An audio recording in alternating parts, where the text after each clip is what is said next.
So I'm actually on time for my own panel for once. It's kind of pog. It doesn't normally happen. So hello, this is how to go. Basically, it's like how to go from like being a hobbyist in the geek space to like doing it for your job. I can't remember the name of the title that I did for this. I've done this lecture at different colleges and a lot of different conventions over the years and like tournaments and stuff. My name is Mikomi. I have been working in the geek space for like 10 years, 11 years. At this point, 11 years now. I'm totally not a boomer. I started out working in the convention circuit as like a promotional cosplayer. And through that, I eventually made my way to eSports after we found out I'm really good at shooting people in the face. So I got my first org contract as a pro FPS player back in 2017. And then I was head of content for that org, Pride Start Gaming.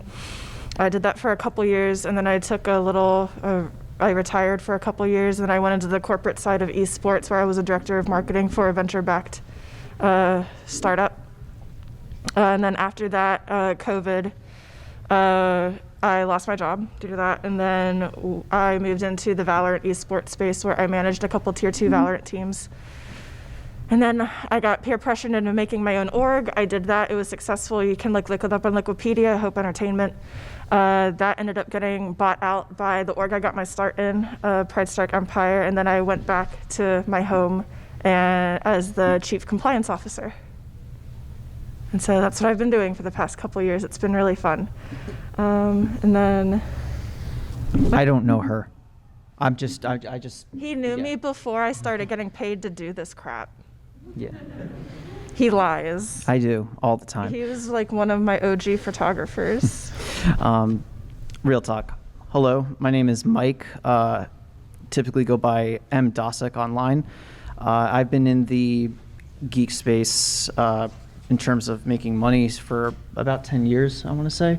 Primarily through photography work, and lately it's been primarily video editing and more video-based work.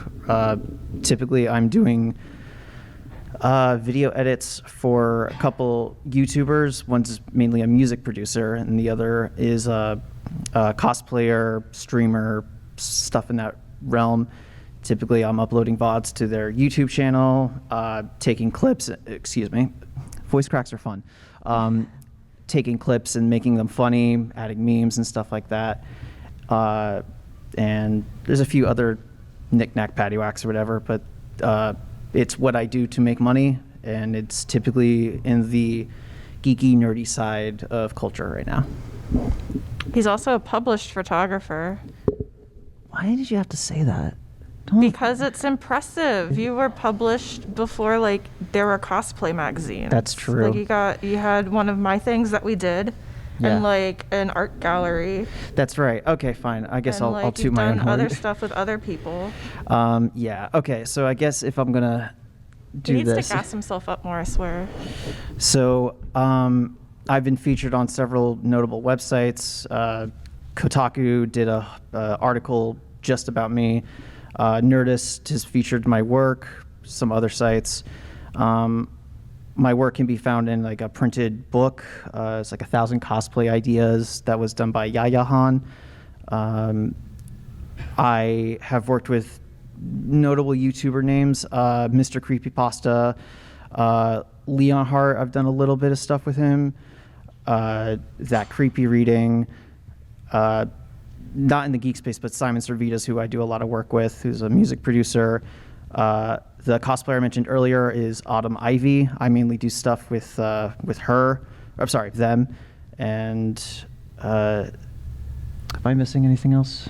Oh, I had an art gallery. That's right. I had from my understanding, the 3rd cosplay photography art exhibit in the United States. So. Yeah. So. But I didn't like make an organization and then sell it, so you know.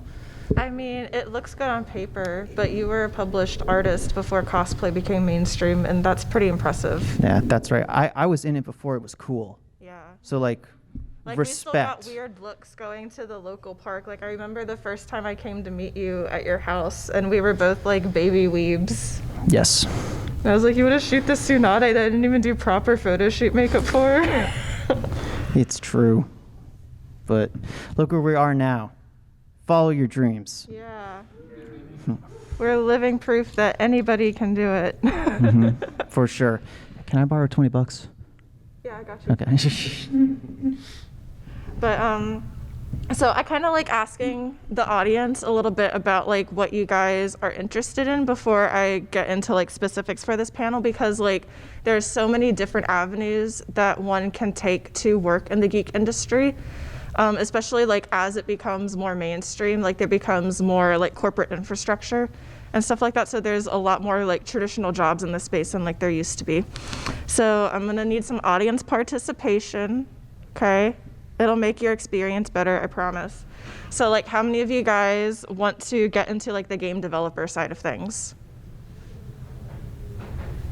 Awesome, okay, so about like half the audience. How many of you guys want to get involved on like the eSports side of things? Okay, so like a quarter, sweet. So you guys are my specialty, let's go.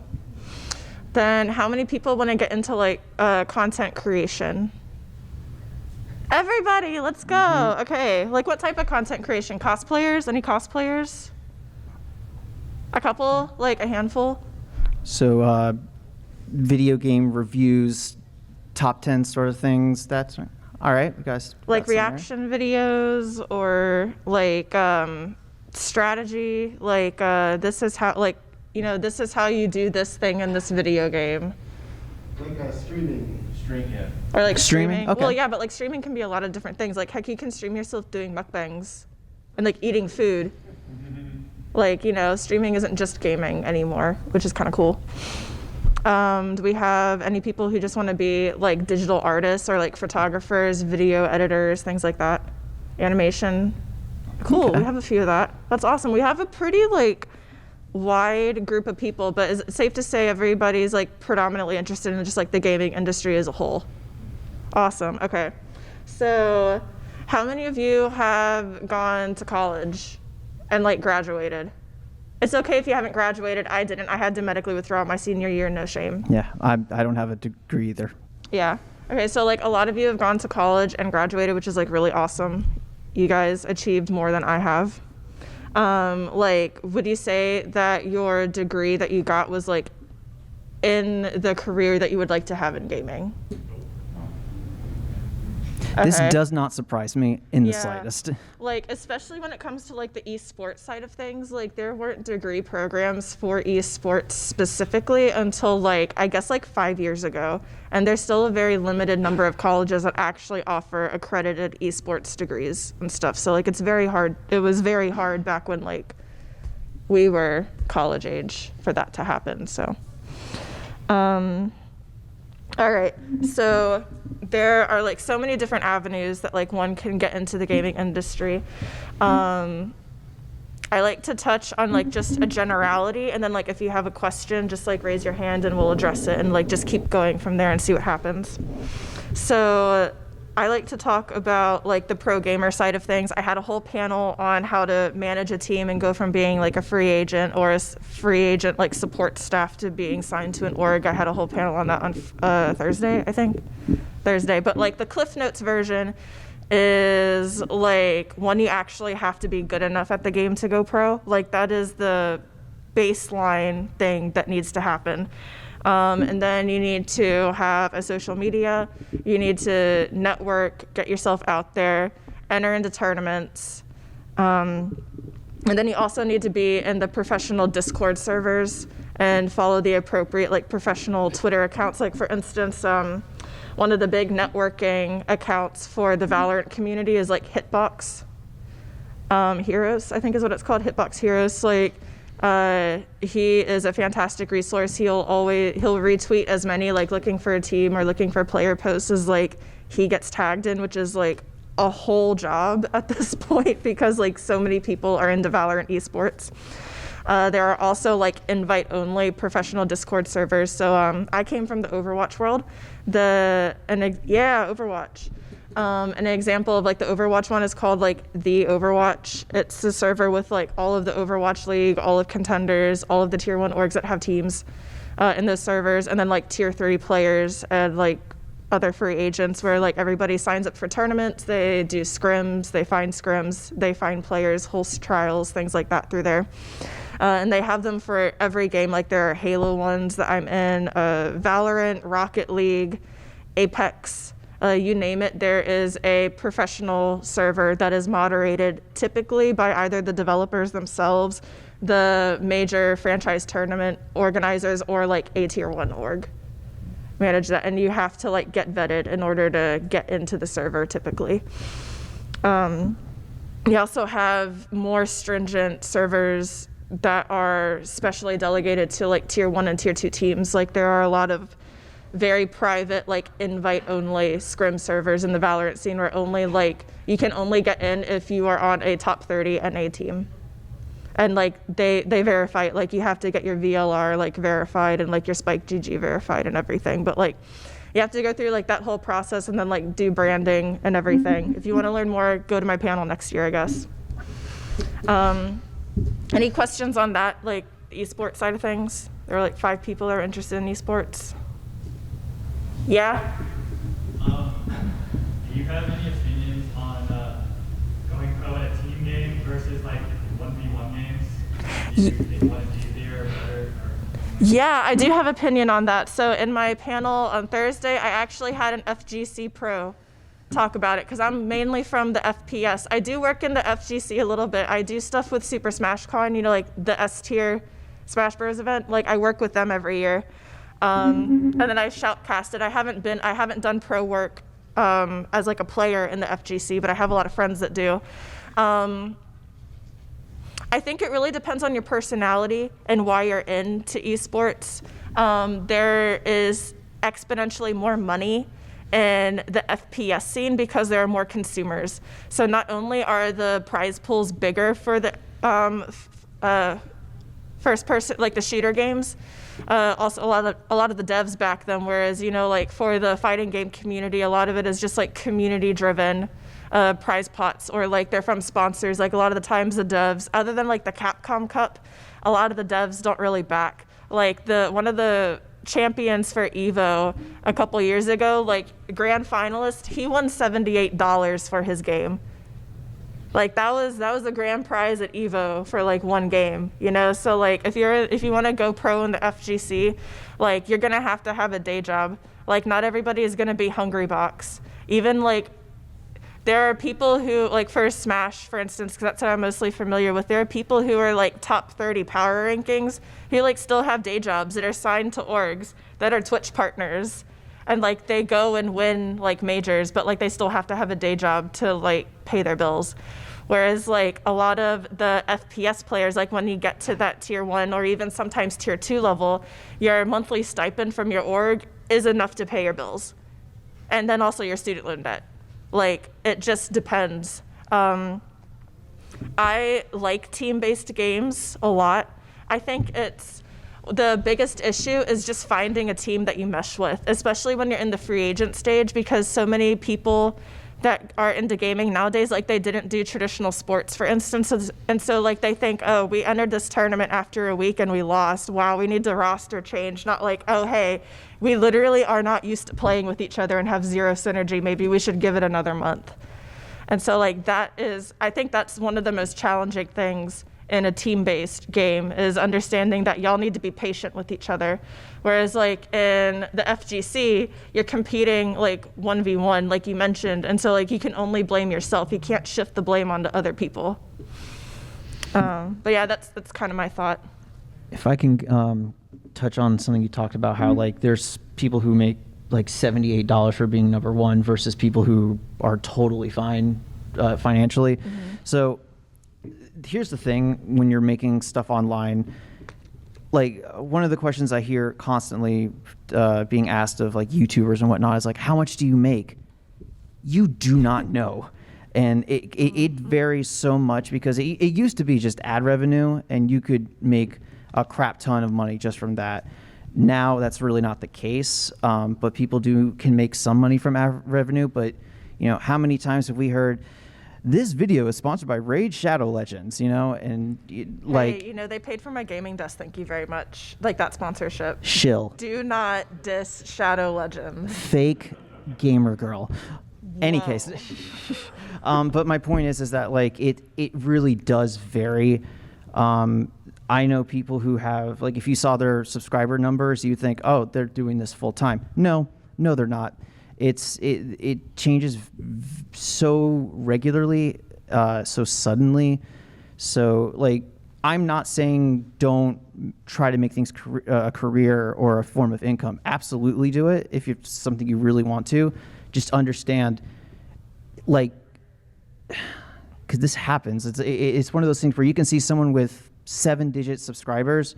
That is not their income or their main source of income, but you'll see someone. That was a good month. Sorry? That was a good month. That's what that was. Mm-hmm. And then like you'll have people who have like 5 digits in terms of like YouTube subscribers, but because they're doing other things as well, or they got better brand deals or whatever, that's their income completely. And I know it's really tempting to look at numbers. They mean something, but you'd be surprised of how much they don't mean. For example, like I gave a quick example of my resume, for lack of a better term.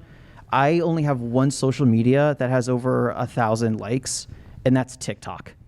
And that's because I did like one video where Autumn Ivy shared it because I made her cry, So in a good way.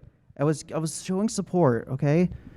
If it was Mikomi here, it would be hurtful, but that's not the Yeah, point. he would want my makeup to be running down my face. At bare minimum. Yeah. So It's not all that good stuff.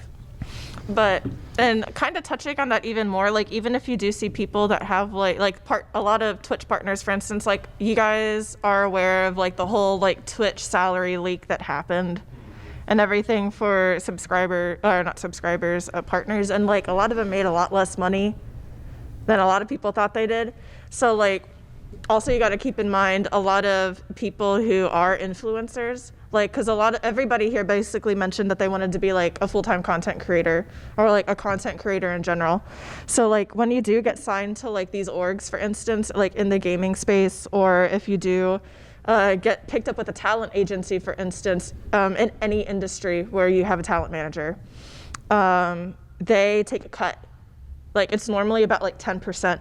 So like for instance, I have a lot of my gamer friends that are signed to talent agencies rather than orgs, like that are content creators prefer like talent agencies over orgs typically.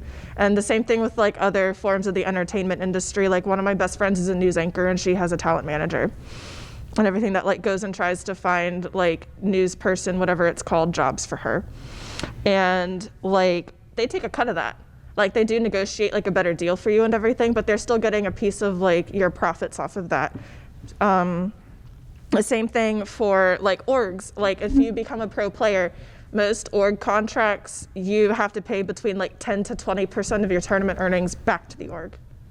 So like even though like this prize pool may be like, oh, like $10,000 for the NSG like monthlies, like even if you win first prize and you get like 10K, you're still paying out like 2K of that to your org and everything. So things like that. And also, like Twitch takes a part of your sub revenue. So like the numbers go down very quickly, especially like, so Mike here, he does video editing. Like a lot of like YouTube content creators, from my understanding, they pay their video editors off of their YouTube revenue and everything as well, or like their day job revenue. So like then you have like your video editor and your graphics designer that you pay off, or like if you have merch, your artists that you have to pay for rights for the original art that you put on like your t-shirts and stuff. it adds up, Yes. or subtracts very quickly. But again, like this isn't to say to scare anyone from doing things. It's just something It's to keep to be in realistic. mind. Yeah. And again, this is how I make my money, but my circumstance is different from other people's circumstance. So there's so many variables that go into stuff like this. And I'm only mentioning this just so it's clear it's going to be kind of different from person to person. be it the person who wants to be the video editor versus the person who needs a video editor. So many factors go into this, if that makes any sense. If you would like to learn more about the back end side of that, there's a really good YouTube channel that you guys should check out called AlphaGaming. Or Harris, like the guy's name is Harris Heller. He's been a full-time content creator on the internet for like a decade. He started with Vine and everything, so you probably have seen his stuff. I've seen his stuff pop up, yeah. Yeah, like he was a musician turned like gaming content creator and everything, and he has a lot of really good resources and people that he talks about in his show that help with that type of stuff. So like that's something you guys can do on your own time. Like his videos are normally about 10 minutes long, so you could like watch him while you're doing your makeup for your stream or something like that, or during your sound check. AlphaGaming. His stuff slaps, trust. Yeah, I got you. So that's kind of like that thing. And then like the different college or educational pathways that you can take to get more experience or like prepare yourself to work in the industry. So a lot of people nowadays, like there are a lot more resources. Like I mentioned that there are actual eSports degree programs nowadays. From what I've looked at from a couple of the different programs that like I've talked to their directors and stuff, a lot of them involve a combination of like business classes and like sports management classes, which I think is a pretty good way to like mesh together already existing degree programs to kind of like make space for esports and like gaming. So one of the thing, like, does anybody here want to do like, you know, marketing things? Like marketing is my forte. Like other than shooting people, like marketing is my bread and butter in esports and stuff. So a few of you guys. So like there like you could get a marketing degree. Like there are so many different marketing degrees. They have specializations for social media nowadays, where like 10 years ago they didn't even have like a social media marketing degree. Like you could go into graphics design, you could go into like copywriting, different things like that. You could go, I think there's like a networking marketing degree even, or like public relations is what it's called. I did pre-med in undergrad. I didn't do any business school stuff, so like I wouldn't know. But there are like a lot of applicable degrees that you can do. So like a good rule of thumb is like if you're looking to go back to school or if you're looking to do like internships and stuff like that, like you can get a job in the traditional business world and like there will be a gaming counterpart for it. So like your work experience will travel over. It's just you have to figure out a way to like word your work experience. So like I got the majority of my marketing experience actually through an anime convention that I volunteered with since I was college, and I eventually worked my way up to be a marketing director with them over the course of like 6 years. And so like that translated over to the esports world because there was like slight crossover in the fandoms and stuff like that, you know, like gaming, anime, a lot of that meshes together pretty well. So I understood the target demographic very well. And so just being able to like explain your like normie job work experience is like really big, I feel like. As far as other things, like one of the big things that a lot of the gaming industry lacks, the gaming industry itself is better at this than esports because the gaming industry has been around a little bit longer, but like corporate infrastructure. So things like having a like workable HR department, for instance, or like a chief compliance officer who makes sure that you're like compliant with like your sponsorship contracts and your like brand deals and things like that. Or your chief operations officer that makes sure that everybody's getting their work done that they need to and stuff like that, and managing the HR person, you know? So there are a lot of different avenues like that that are very lacking in the space that like you could go in and like make a difference actually. Diversity and inclusion is a new thing that's happening in the industry, which is like very long overdue. Yeah, I'm the diversity and inclusion officer for a esports philanthropy group, ironically enough, because I'm white. But like I did certifications for it and everything, so like I could further educate myself. But like there's a lot of avenues that you can do in college. You just have to be like creative, like figure out what you specifically want to do in the gaming world when you want to go to college, and then you can be like, okay, so this degree looks like there's a lot of the skill set coinciding. All I was going to say in regards to that, in terms of like college, I have the philosophy of like, you don't need a college degree to learn, and learning's really, I think, the most important thing. We live in a really cool time where we have YouTube and Google, and like, it's gonna sound silly, but like, the reason I got into Photoshop was because one day I had this question: how do you make lightsabers in Photoshop? And I had an art gallery. Okay, so like, if you ask questions and you just put it into like a search engine or whatever, you will learn so much. If you have a curious mind, you will learn so much. And I think the fact that you're at this panel says, at least to a degree, you have a curious mind.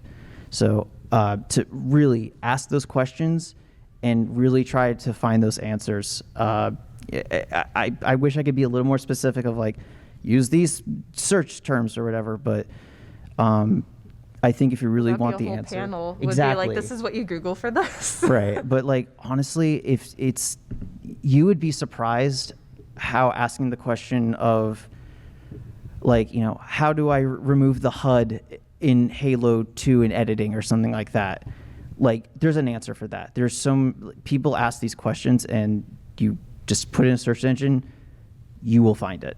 Or if not, you will find other information, and you'll have that information in your back pocket. And then at some point, you're gonna be like, I know this. And it's gonna ask questions. I assure you that's gonna help you so much. And you don't need a degree to ask questions. And not even just asking questions on Google, but to go further into that and to also tie over my panel from yesterday, which was Networking 101.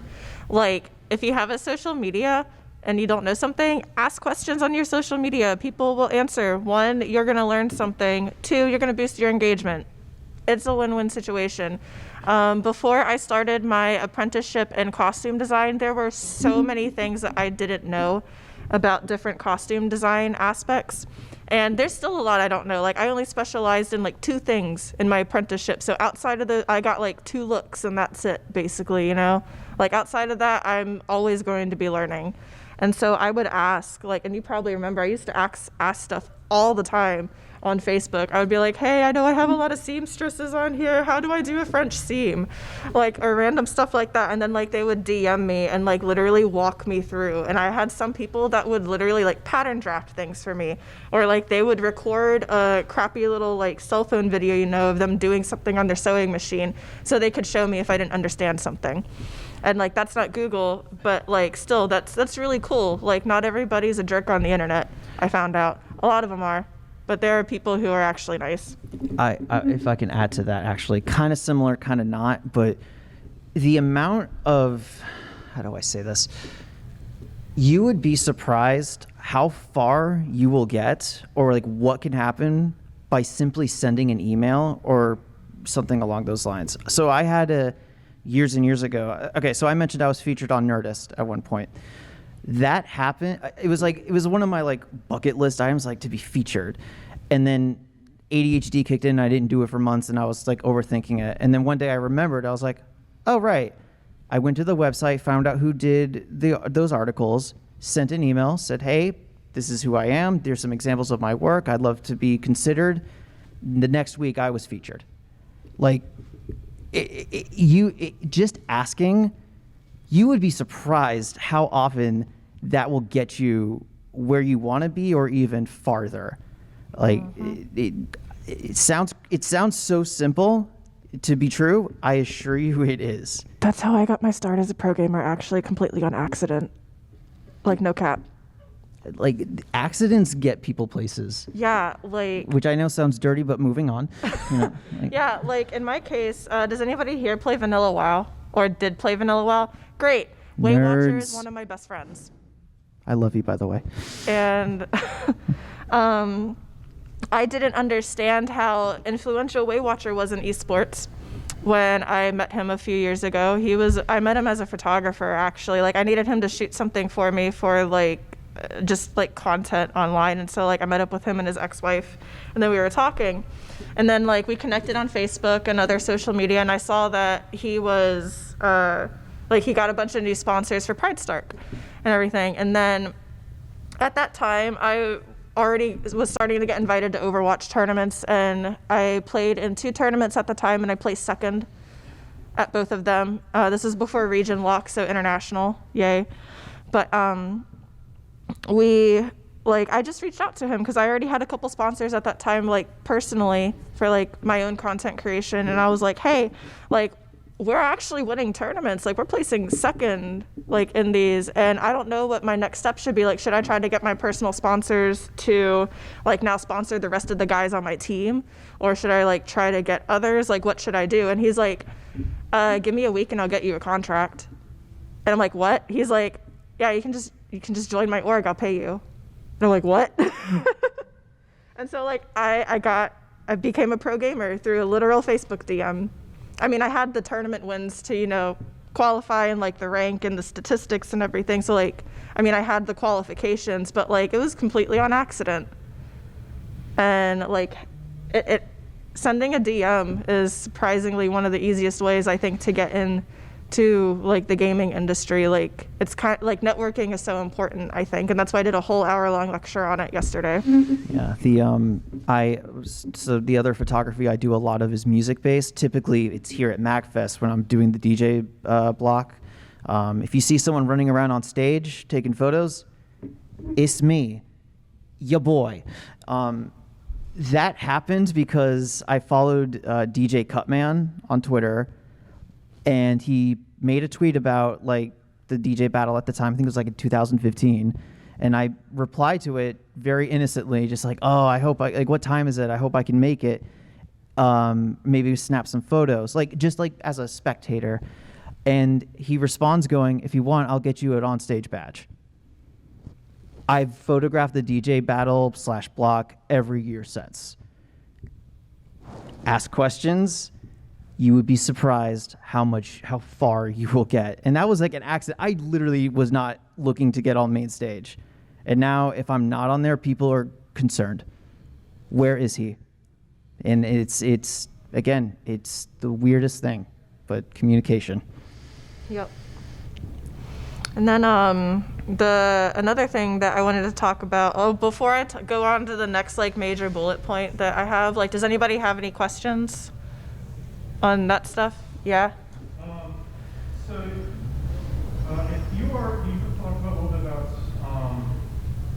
people who are becoming a programmer or when you become a programmer, but for somebody who doesn't have the skills to be like T3 plus yet, but is trying to work toward that, what kind of stuff should you be doing to build your presence so that when you get to a point where you have tournaments under your belt or have skills to be E3 plus whatever, you're not just this unknown coming out of nowhere that nobody trusts or likes or knows anything about? Start content creation. Document your journey. For Valorant,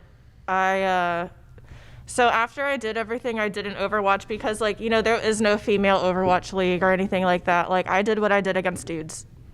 And apparently that matters a lot. I don't know why it did, but it like intrigued a lot of people. And because I did that, like basically for every other shooter that's come out since Overwatch, I've had people ask me to go pro, like orgs. I've had devs retweet my stuff. It's been kind of weird considering I'm just like, yo, I like playing Ana. Like, so like, one of the things that's been really big in Valorant in comparison to like some other FPS games, like it's really sexist. Like it's worse than CSGO. I play with a lot of retired CSGO and like 1.6 source pros, and they're all like, wow, you deal with more sexist BS than we've seen on the ladder, and we have queued with women before. Yeah, and so like I would get a lot of comments about like how I'm boosted and all this other stuff, and people are like, oh, a girl can't be good at a video game. I'm like, I was literally top 30 in another shooter like last year. Like, why do you think none of that translated? And So then I was like, F it, I'll document this. So like I made a fresh account and I streamed myself over the course of like 2 months going from like unranked to diamond in Valorant. And I'm like, look, it's like I'm actually good at shooters. Shocker. Sorry, go on. Like, because I had that, when everybody would be like, oh, well, you're just a boosted e-girl. Because I mean, I do kind of look like an e-girl. Like, I'm aware of what I look like. And I'd be like, that's cool. The whole internet can watch me do it solo queue. And that normally shuts people up. Going to like you were saying, like, well, it's like document your journey, but if you have something online, you know, a portfolio or whatever, even if you're just starting, it's something, and eventually, as long as you keep putting stuff out there, someone's going to notice it. They're going to, even if your work isn't like that good, someone will see potential. And that's actually how we met. It was that, it was my first year doing cosplay photography. Mikomi just happened to find my stuff on DeviantArt. Remember DeviantArt? We're totally not old. Yeah. And you messaged me just being like, hey, I see something in you. Would you like to work together? And like that happens. And I know there's like a bit of a thing about people saying, you just put it out there and things will happen. And I know that's a little too... It sounds kind of like a generic like answer that people say is a cop-out, but like actually it's kind of true though. It might not be immediate. Because like if you don't already have a fan base on the internet and you're trying to go pro, like it is very hard.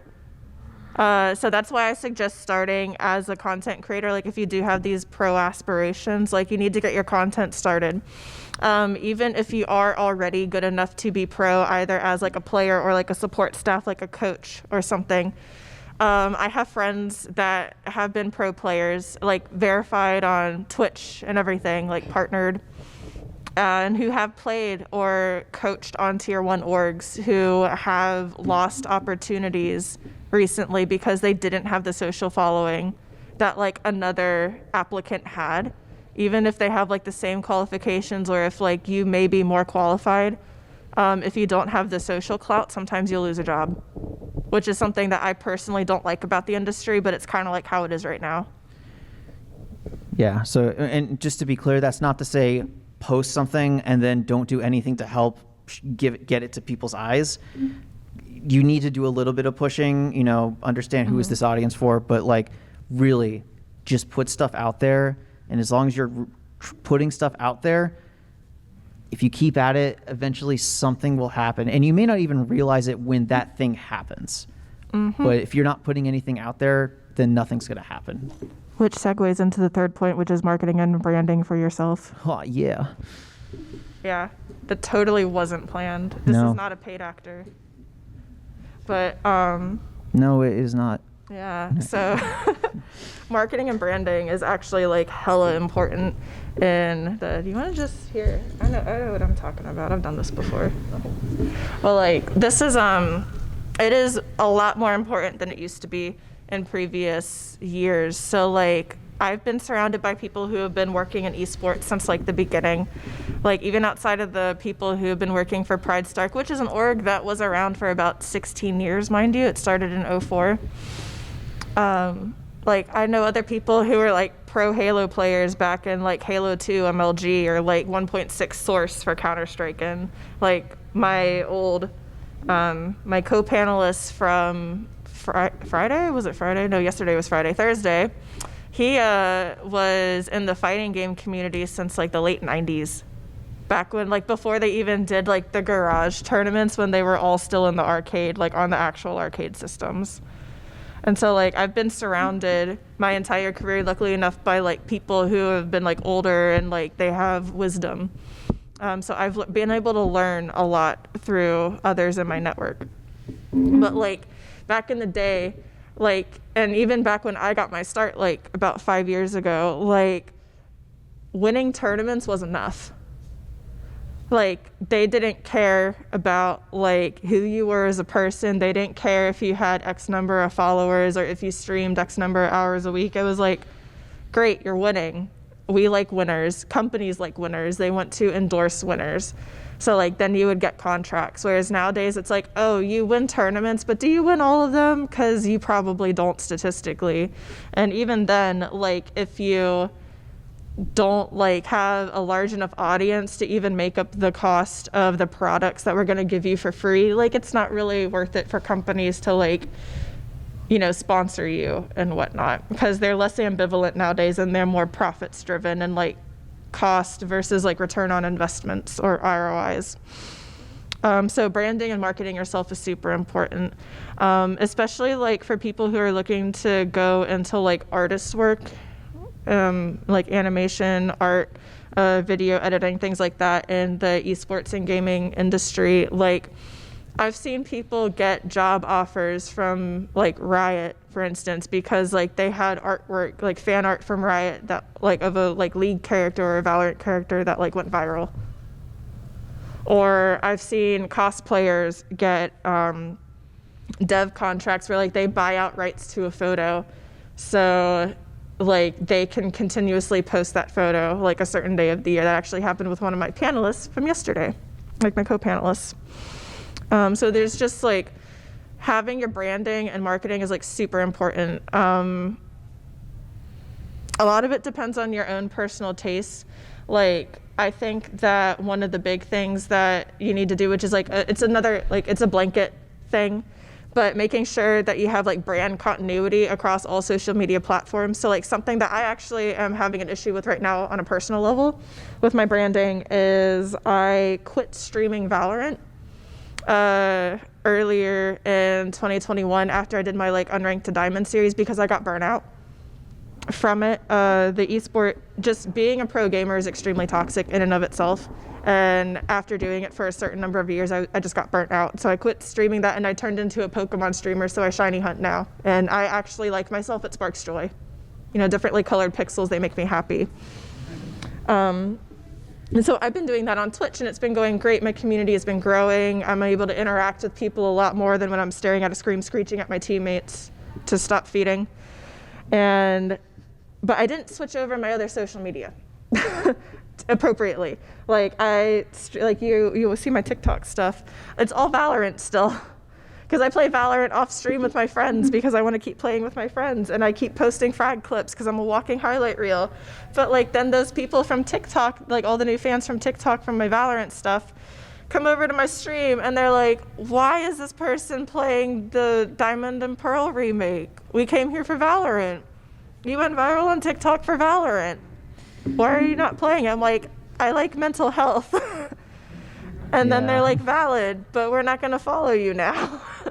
And so like I shoot myself in the foot. So like now I have to go back to streaming Valorant, you know? And like I didn't switch over my Instagram or my Facebook like I should have to gaming content back when I became a pro gamer. I kept it on cosplay. So like I have a wide fan base, but I have like fan bases for like Pokemon, then I have a fan base for FPS games, and then I have like my old like OG fan base from cosplay that are like, why haven't you been creative in like 5 years? And so it's like if I could just combine like, you know, unite all the Infinity Stones, so to speak, like I'd be great. I'd get a lot more brand partnerships, but I don't because I'm lazy. So learn from my mistakes. Like if you're going, like when you're trying to become a content creator, brand continuity across all platforms. That's like the big thing to take away from this. And I would say in terms of continuity, it's not necessarily like you have to always be Pokemon, for example. Mm-hmm. Like sometimes it's just the personality, you know? I guess right now I kind of think Markiplier, for example. That man can play anything. He doesn't even play games at times. That's because you watch Markiplier because it's Markiplier. You don't watch him because he's like a Pokemon streamer. Well, but that's my point. Yeah. Is the fact that like in that case, his continuity is the fact that he's, hello everyone, my name is Markiplier. You know, it's weird when it happens, but it does, and it's just the consistency of it. Mm. And I think that's the important thing. When people find something about you that they like, pay attention to that. That's really the gist of it. Yep.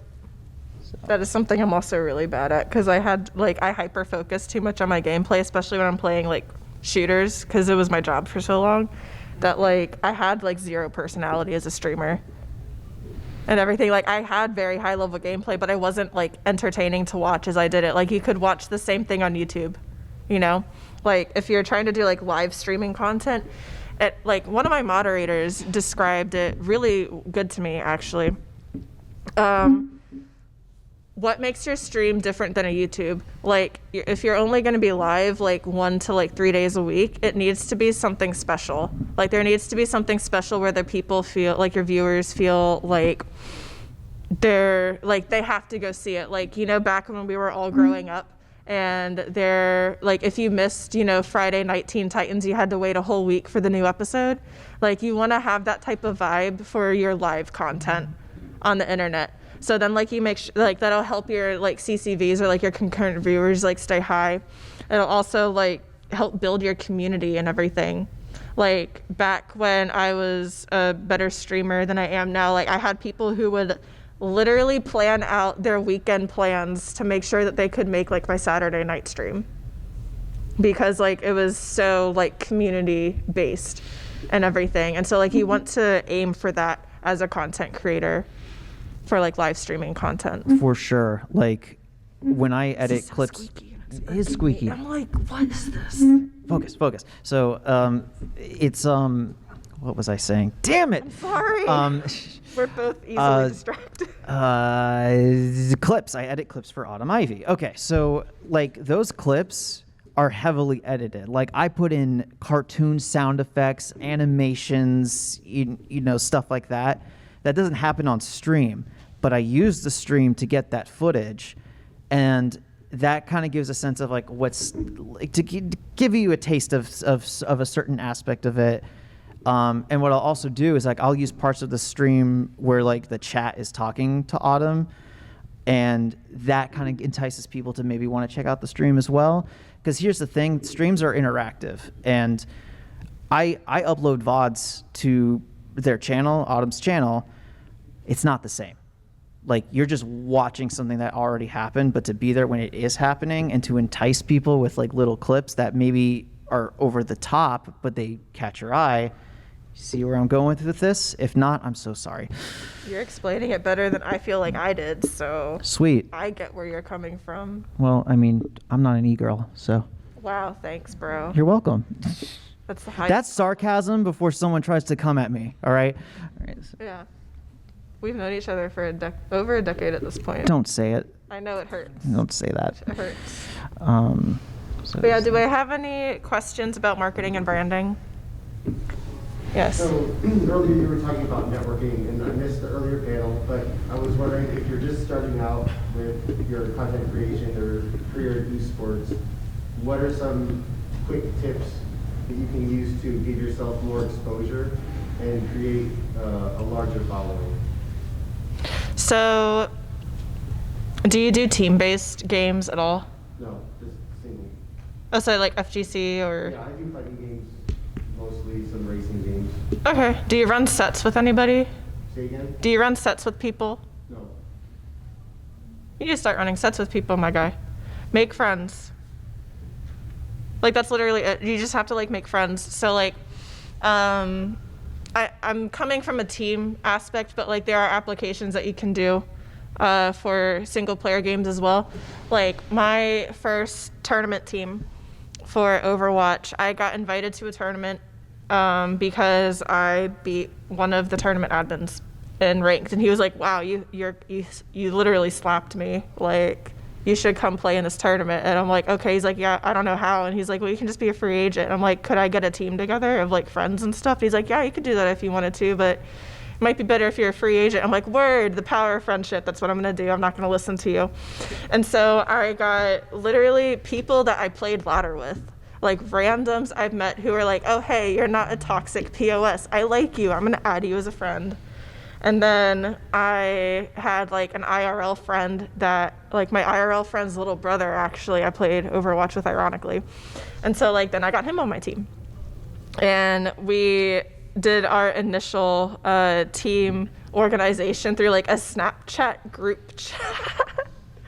And like, I wish I was making this up. It's so cringe thinking about it now because I didn't know what I was doing. But like, you know, it was just people I met through playing the video game itself. Like, there are online communities, like there are Reddit threads, there are Discords for like every game. There are, like, TikTok is a great place to network. I actually play with people I met from TikTok sometimes. Like, when I managed, a lot of the guys I play Valorant with are people that I met through, like, managing teams or just, like, Twitter. One of the guys that I play with the most, he was, his name is Zek. He was the old IGL for, like, Mamba mode last year, and then he went over to Ghost Gaming and recently quit being head coach for TSM's female team. But, like, we met each other through a Twitter feed where they called him a boomer, and I didn't know who he was. I'm like, wait, was there actually, on God, a 50-year-old dude on your tournament team? Like, I can't imagine, because he had, like, an anime profile pic. And he was like, yeah, man, I'm totally a boomer. And then, like, we ended up talking about anime and, like, DMs. And I'm like, oh, hey, you're pretty cool, actually. And we just started queuing together. And now, like, we have a pretty big group of friends, and we all queue together every night. And they play with, like, a bunch of, like, they're from a bunch of different orgs and stuff. And, like, I've learned a lot from them, and, like, they've learned a lot about marketing from me, you know? If I may, so it's called social media because there's the social aspect to it. Mm-hmm. And I think people, including myself, forget that. Yes. So 'Cause it's been so ingrained in our minds that it's like business. exactly. Yeah. But like so I think it's important to remember there's an aspect of being social to it. And I can only speak for myself here, but like I'm not the best with people at times. I get anxious and whatnot, but it's something I don't want to say to get over. That's kind of dismissive, but it's like you work your way up to it and understand that it is about making relationships and networking. Not the, hey, I'm going to contact this person because they're big and they could help me get my numbers up. Don't be that person. Please Nobody don't be that responds person. to that person. Right. It's a matter of making genuine relationships. Like Leon Hart, okay? I met him because I'm friends with another Pokemon tuber, Super Duper Danny.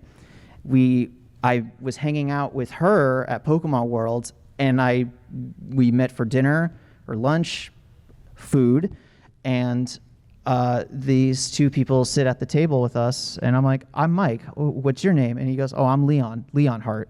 And then the other person was Breaking Nate. Didn't know them, but I was just my genuine self, and I ended up recording stuff for Leon Hart that weekend.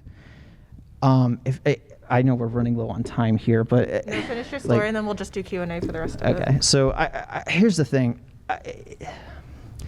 If there's like 3 things I really want to instill on people, and I know this is going to sound cheesy as heck, but if you want to get places, because this is really what's helped me, 1, be genuine. That's going to go super far. 2, be respectful. Be nice. Those 2 first things, that doesn't mean get walked on, but Have a spine, yes. but don't be a dick about it. Exactly, and that's the 3rd thing. Don't be a dick. Like no one's gonna work with you. I don't care if you're the best animator, best illustrator, best video editor. You're a dick. No one's gonna work with you. And if they do, they're using you. And you don't want to be that guy, because here's the thing. Every industry, every fandom, every community, they talk. And that will come out, and it's not going to be a good time for you. But no one here's a dick. I'm just saying. Don't be a dick. Yeah. So yeah, just be genuine, be respectful, and don't be a dick. You would be surprised. You will go so far with that. I promise you. Except for her. Whoa. She's the biggest of dicks. Bro, it's been like 6 months since I've been comm banned. You need to sit back down. I am sitting down. Well, sit down hard. So you're a dick and blind? Yeah, actually, I am. I have a negative 7.5 prescription. Are you being ableist? Shit.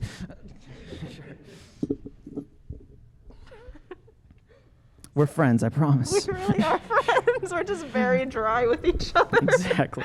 All right. So does anyone have any questions, since we're at the tail end of the panel? Yeah, by the way, did I answer enough of that? Awesome. Okay. Questions? Blonde. Ash blonde, yes. So you mentioned having anxiety and not being great about dealing with people. Same. Have you ever had any moments in your career where you've been able to use that anxiety to your advantage?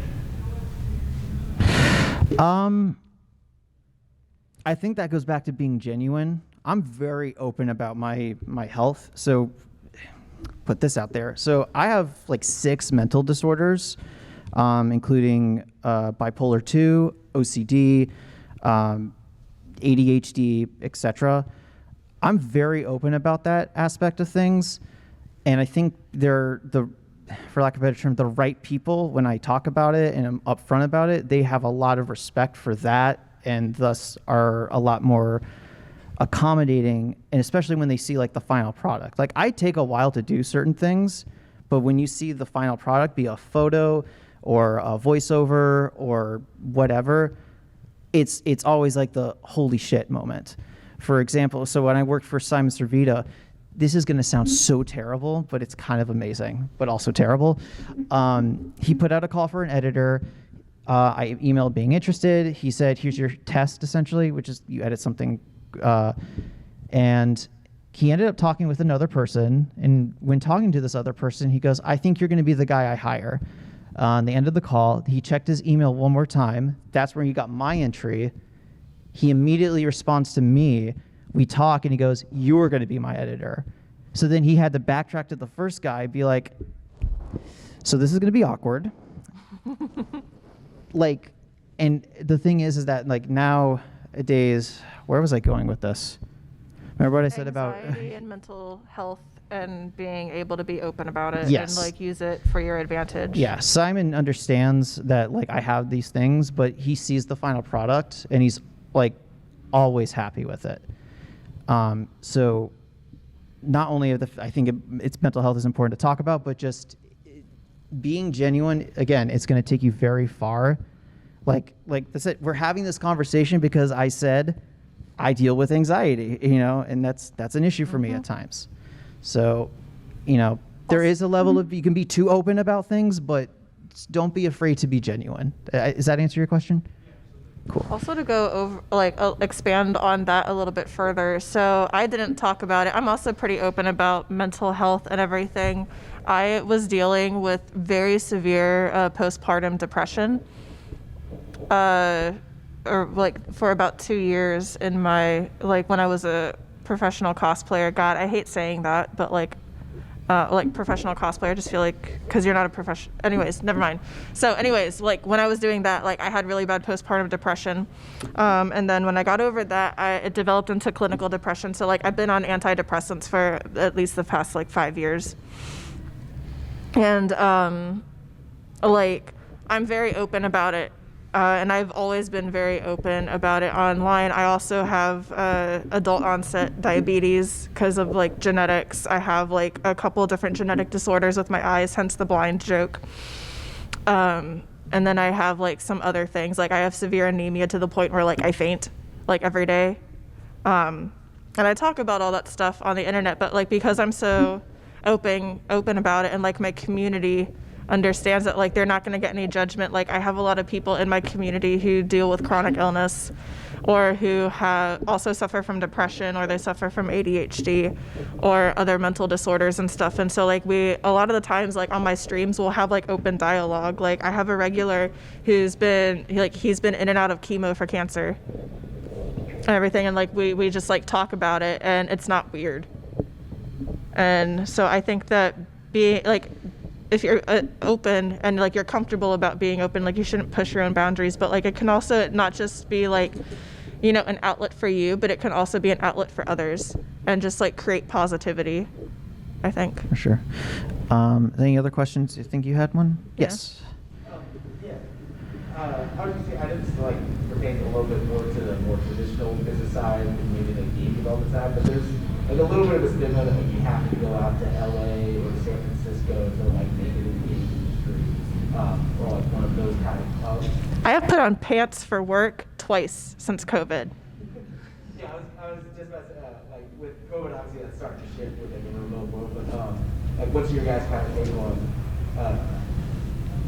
being able to get into the games industry from maybe the East Coast, where I'm sure a lot of people here from MAGFest? Why you think I can answer this? Because I literally have had to deal with this within the past like 24 hours. I got a job offer yesterday. Let's go.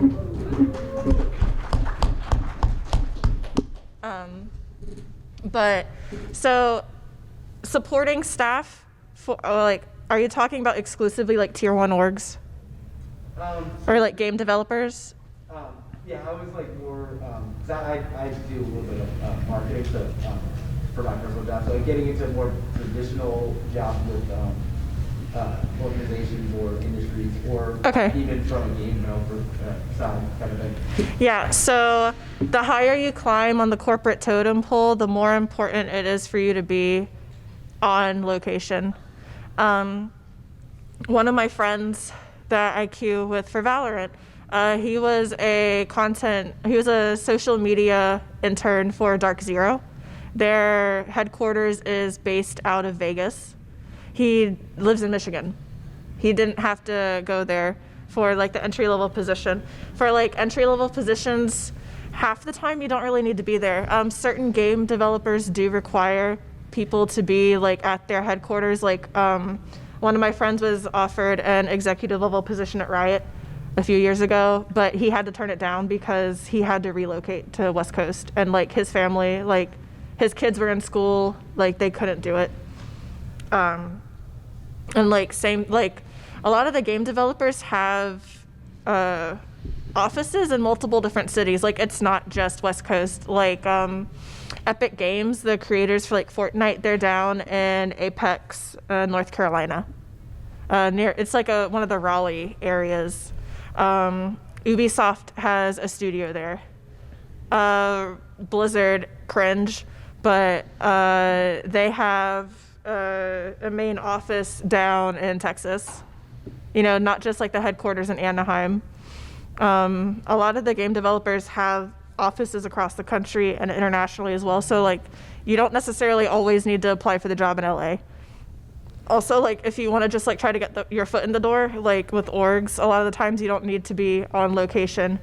I had a friend or a guy, he just got a job with TSM as a social media coordinator. So he does like their Twitter for them. He lives in California, but he already lived there. Like he didn't relocate. So I think a lot of it depends on like the level of job that you're gonna have.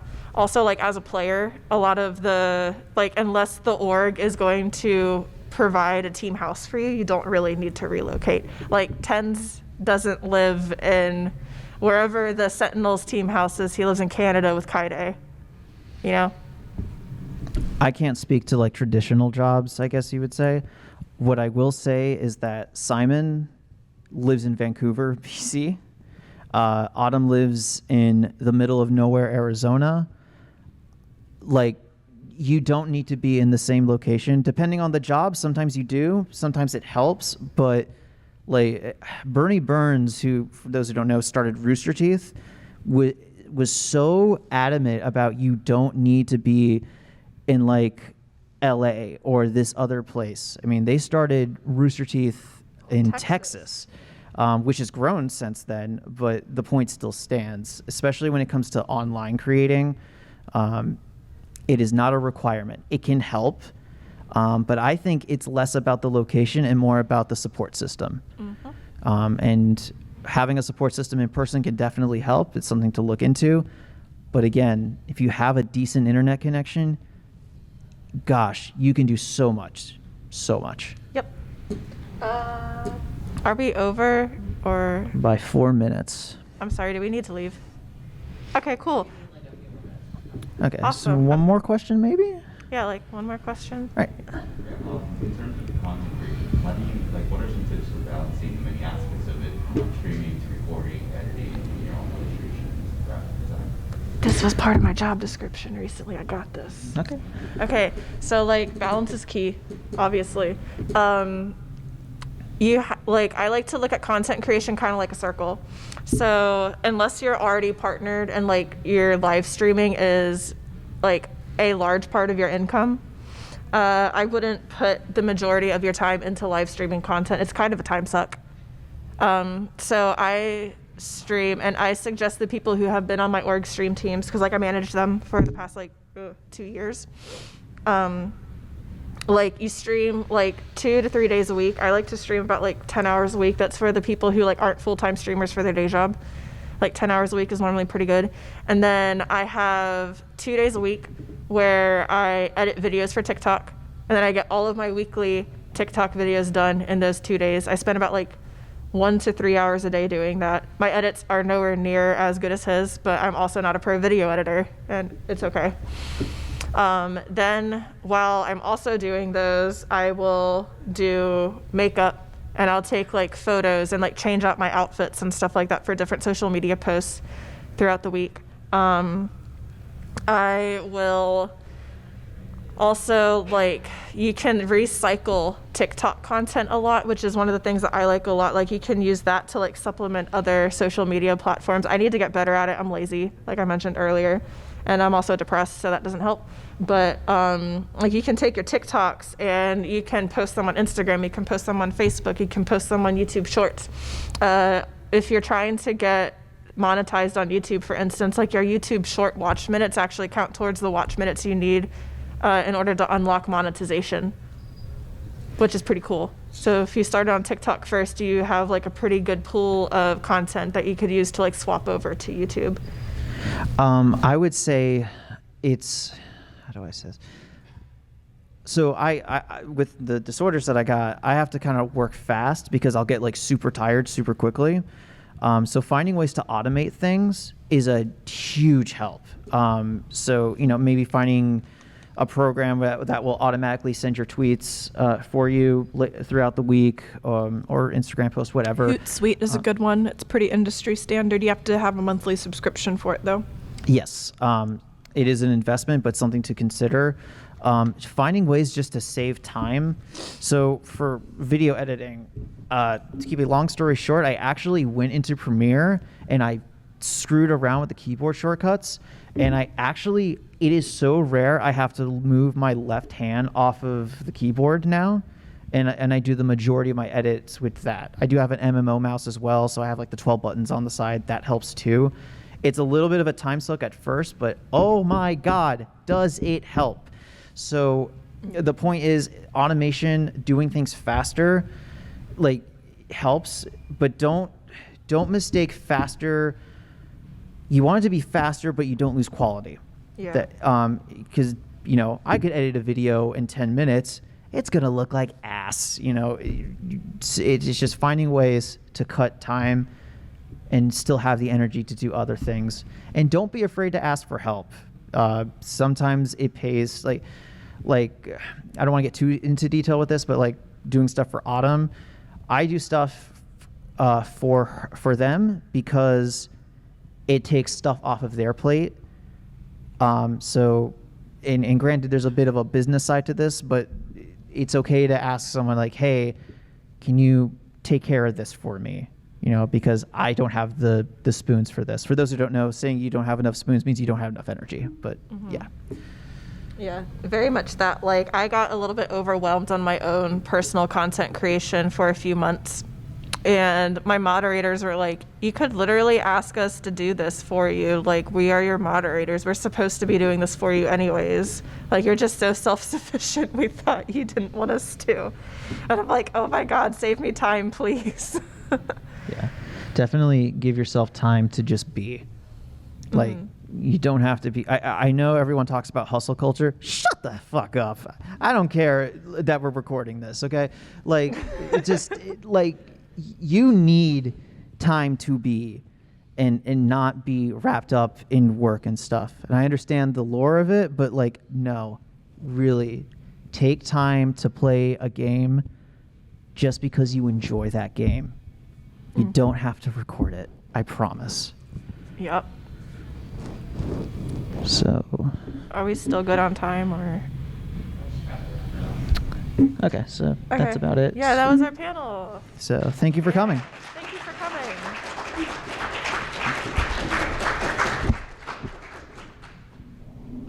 Oh wait, last thing real quick. if you want to follow us on social media, go. Oh, okay. Official Mikomi on TikTok, Mikomi-chan on Twitch, and then official Mikomi again on Twitter, I think. Yeah. I am M. Dosick on most places, MDOSIK. That's that brand continuity. Basically, I have other channels with different names, but if you go to M. Dosick, you will find my other stuff there as well. So that's Twitter, Instagram, OnlyFans, what? So, yeah, that's about it. Yeah. Thank you so much for coming. Give yourselves a round of applause. Yeah, y'all are awesome.